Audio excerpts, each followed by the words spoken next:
my skin, bloating. Oh my god, what does that smell? And no one else really like thinking that. I was expecting my period to come, and you know, it didn't. Lower back pain, the implantation cramp. I was like, wow, cool. My lower back is just killing me. I have no idea why. Okay, just to be real, my stomach just went weird for like half a second. Okay, so as of today, according to my app and you know, these super accurate calculations, who knows, but according to this, I am 6 weeks and 1 day today, and my baby is as big as a sweet pea, whatever that means. I have 2 apps that I've been using. I've been using the What to Expect app, which I feel like is like the classic, and I've also been using the Baby Center app, and they're basically the same thing, just a little different. The Baby Center one says that my baby is the size of a lentil, which I feel like, yeah, that's just so small still. It's just so weird. That's still so small. But anyways, I like them because they give you little like daily tips, and it makes me feel like a little less overwhelmed than like having like a ton of info thrown at you at once. It literally gives you like one little thing per day for the most part, and then they have different videos. Like every week you get a new set of videos to watch. So that has been cool. I like the apps. That was like honestly like the first thing I did. Like I did that when I was still in Dallas by myself before I even told Jared I was pregnant. I was like downloading the apps and everything. But yeah, I'm gonna get ready, and I just wanted to start going over a little bit of a log of my symptoms now that I am 6 weeks. It's kind of crazy because they definitely ebb and flow, which like makes me nervous, but at the same time, like I'm just living in delusion, and I'm trying to not think that anything bad can happen, you know what I mean? So that's how I'm choosing to operate, so that way I don't get overwhelmed, because our first appointment is next Thursday. This Thursday. Today is Monday, and I'm getting ready for work, obviously. And yeah, after that appointment, I will just feel a lot more relieved, which is like, seems to be what everyone's consensus is that like the hardest part is waiting for that first like ultrasound and to hear the heartbeat and like all that stuff, and just make sure that everything is a-okay, and that they just like send you on your way, you know?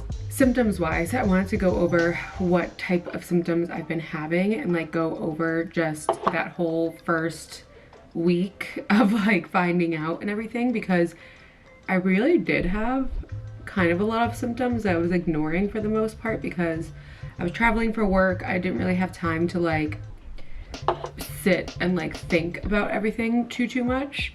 So I started writing everything down, and honestly the first one I'll start with, and is obvious right now, is my skin has never hated me more.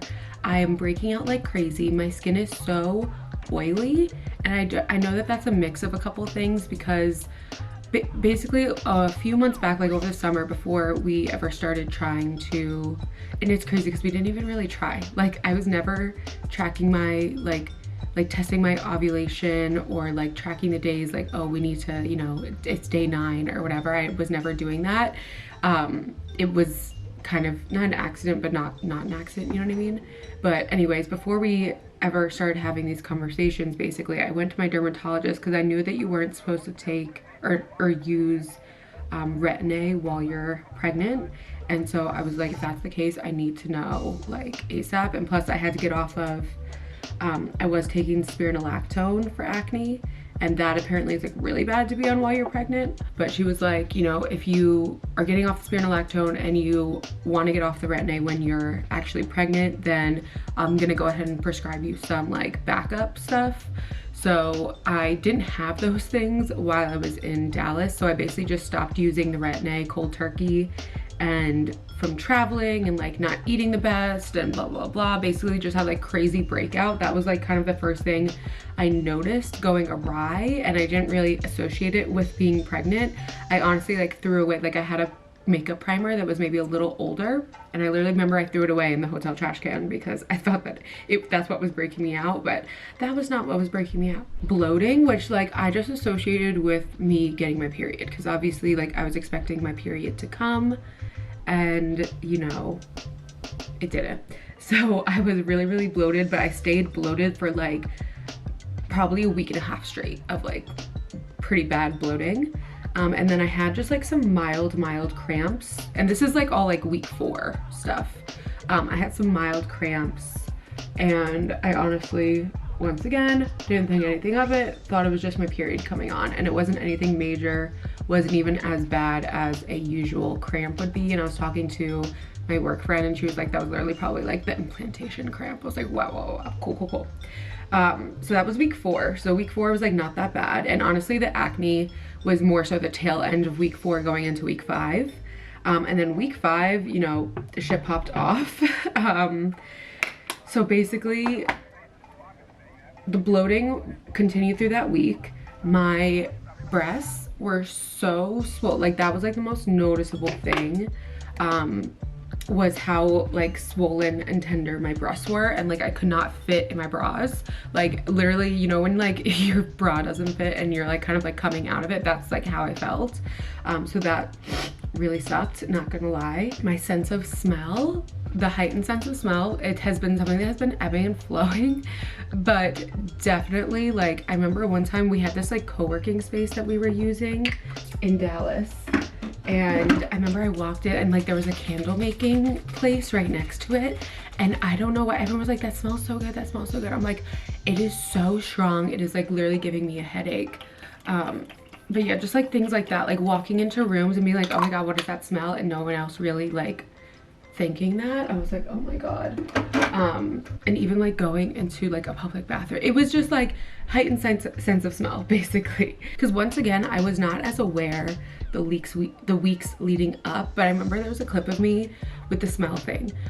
There was a clip of me, I had done like a Target little shop before Thanksgiving. I had bought this candle. I remember saying like, oh, the dollar candles in the Target dollar section, they're usually not that strong, but this one smells super strong. It smells great. And it's cypress and champagne is the scent, and it's actually strong, because I feel like the little ones that are in the dollar section usually aren't like that strong of a scent, but this one I could really smell. Was it really strong, or was my sense of smell just heightened and that's why I felt like it was strong? Just like so many things like that. Lower back pain, I remember I went to the chiropractor, and like I go every 2 weeks ever since I like had some issues like I guess that was a couple years ago, which is crazy. But ever since I had some issues a couple years ago, I go to the chiropractor, and usually it's just like a little like tune-up is like what we say. But sometimes I'll have like a specific issue I'm dealing with. And I remember the last time I went before my trip, I was like, yeah, my lower back is just killing me. I have no idea why. And he's like, oh, like, yeah, like I'll take a look, whatever. And so I'm like, was the lower back pain like the same lower back pain that I'm having now, that I now realize is part of the symptoms or whatever? Yeah.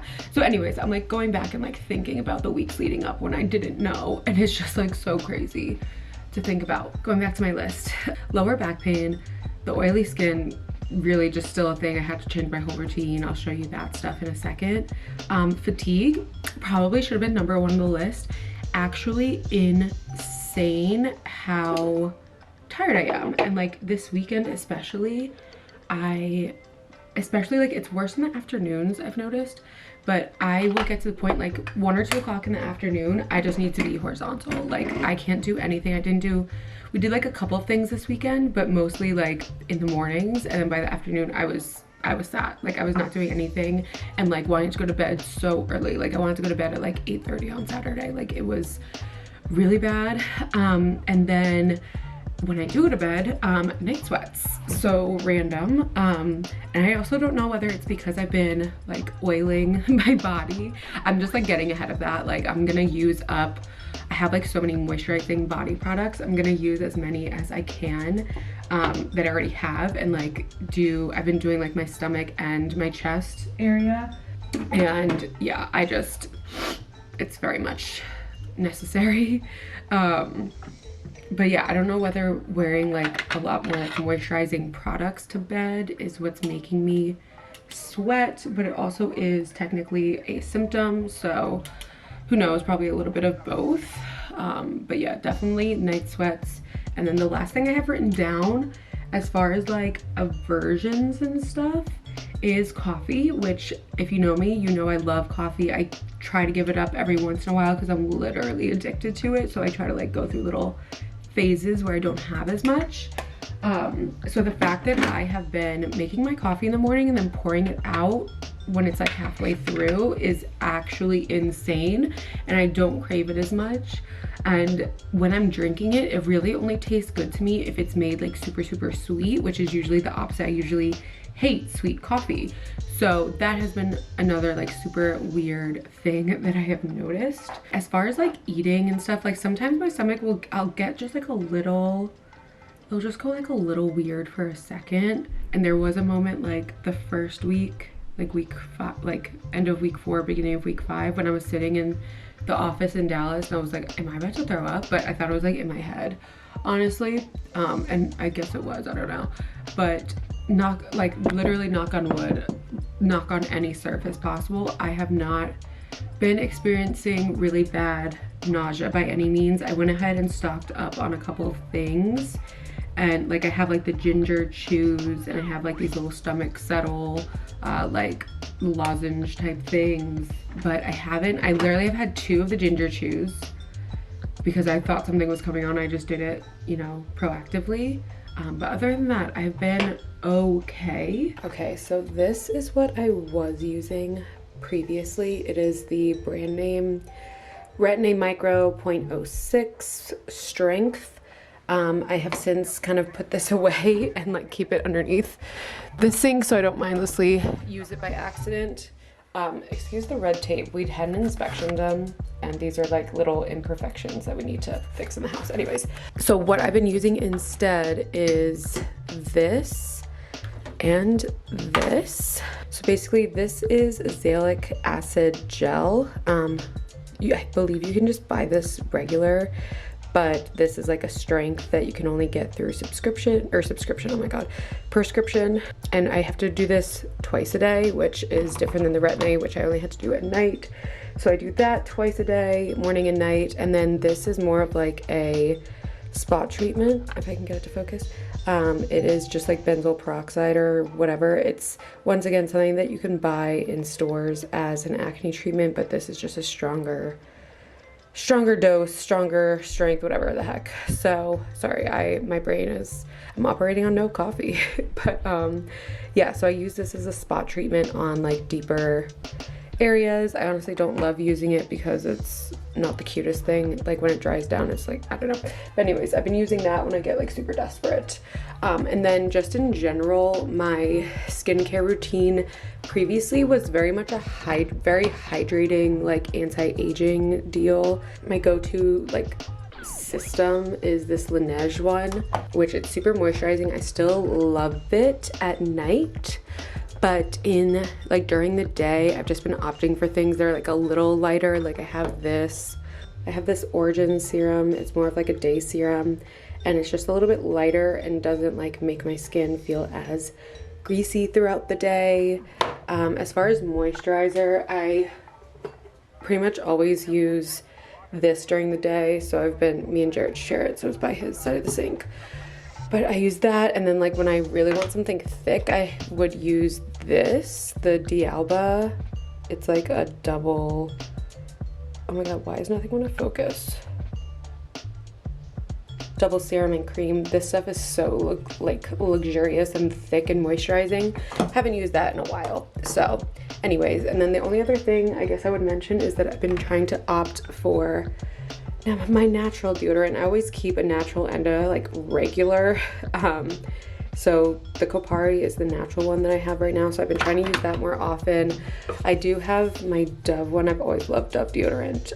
This one is the 0% aluminum, but I don't know exactly what that means and if there's still anything quote unquote bad in here, but I just try to use it a little less often. So I'll literally only use that if I'm like doing a workout where I know I'm gonna be sweating a bunch and I don't want to smell blah blah blah blah. So anyways, that has been like a little bit of the changes I've been making.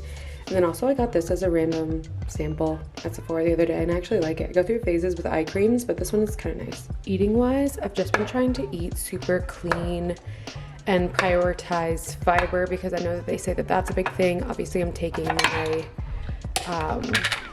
prenatals, but I'm about to make some chia seed pudding. I prepped this yesterday. I've never made it with coconut milk, like a can of coconut milk / coconut cream, and I'm really excited because I feel like it's gonna be really good and like luscious. I've only ever made it with like almond milk because I'm making like the lighter version of it, but I'm pregnant and I'm not supposed to undereat it all, so I'm going for the full shebang of everything. I'll probably make a little bit of coffee, see how it goes today, and then randomly I have been craving fruit like crazy, so I went to the store yesterday and I stocked up on some stuff. Basically just have cuties, apples, and then some avocados in here, which are, I mean, I feel like these are just always good for you. I should probably pull a couple out so that I can stick those in the fridge so they'll last longer, and then I'll let the ones out here get ripe. But yeah, so fruit has definitely been a craving. Coffee, not so much. I am definitely craving bread a lot, but I feel like that's also just normal. Stocked up on some like anything with like veggies that I like, I tried to stock up on. Like I love dipping carrot sticks in hummus. This is just like a red pepper hummus. Love that. Some cucumbers, same thing. I'll probably make a cucumber tomato salad to like eat throughout the week too, with a bunch of different stuff. Lean proteins, that's like always the thing. I got some, what's it called? I got some wild salmon from Sprouts. I did like a dual grocery shop, half at Sprouts, half at Aldi. I got like all my produce and stuff at Aldi, but I got all my meats at Sprouts. So I got some like pasture raised chicken thighs, got this hot Italian chicken sausage, gonna make a pasta this week. That is for Jared. I'm not gonna be eating, I don't even eat cold cuts and stuff like that very much, so like that's not very much to give up. But also like got some kale. This fridge situation is kind of a mess, but got some kale to add to pasta or make a bowl or whatever. And then I also got some yogurts. I'll probably make like a dill sauce with this because I'm gonna have like a little Mediterranean type of dinner this week. And then I got a couple of like fun like flavored ones for like a little sweet treat, but once again just to get in like protein. And apparently there's like folate and iron and stuff in yogurt. I didn't know that, so that's cool. I was a little sick coming home from Dallas, so I did do some research to figure out what I could take. I know that Dayquil was not recommended, which is what I usually take, but Mucinex was okay because it's like to do with whatever specific, what is it called? Like whatever this is, this gual, I don't know what that word is, but the actual type of medicine in it, it's called an expectorant. It's not a decongestant. So anyway, Mucinex is better allegedly than Dayquil. So I was taking Mucinex. These were the stomach settle things that I was talking about. They're basically just like little, they look like cough drops. So anyways, but they're to settle your stomach if your stomach isn't feeling great. And then these are the prenatals I have been taking. I am waiting on my parallel packs to come because those also have like an anti-nausea blend in them. But I really do like these because they go down really easy and they're like the citrus like scent / flavor, whatever. But yeah, so that's what I've been taking so far. Okay, just to be real, my stomach just went weird for like half a second, so I automatically made some toast to like settle my stomach, and so I'm gonna eat that really quick, then I'll eat my chia seed pudding, then I'll try to eat that coffee and see how it goes. But oh my gosh, it's such a freaking gorgeous, stunning, cloudless day today, and so I'm trying to like sit outside and take in some Mother Nature really quick before I get my work day started.